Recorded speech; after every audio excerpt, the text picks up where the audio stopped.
Pangarap, isang salitang makapangyarihan na kung iisipin at pipiliting abutin ay walang imposibleng makamit natin. Lahat tayo ay mayroon yan. Oh, pangarap! Ang tamis, bigasin at sambitin ng mga labi.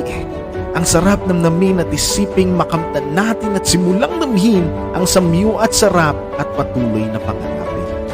Ngunit ang tanong, pangarap na lang ba ang iyong pangarap? O kikilos at gagawa ka ng aksyon upang ito'y abutin at tuparin at upang ito iyong namnamin ng katotohanan at hindi pangarap lang? Oo, lahat tayo ay may pangarap. Ngunit marami sa atin ay hanggang pangarap na lang. Marami sa atin ang nakakaranas lamang ng konting pagsubok ay sumusuko na agad. Marami sa atin ang hindi kumikilos at gumagawa ng paraan upang ang paglalakbay tungo sa pag-abot ng mga pangarap na ito ay umpisahan.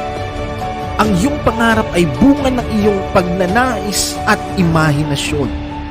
Imahinasyong ibinigay sa iyo ng Panginoon na kung saan ay dapat mong gawan ng aksyon.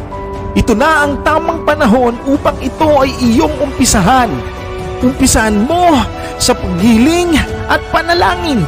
Sundan mo at lakipan ng gawa dahil ang pagtitiwala, paniniwala at pananampalataya ay may kalakip na gawa. Lahat ay pinagsisikapan at pinagtiyatsagaan hanggang sa maabot ang pangarap na inaasam.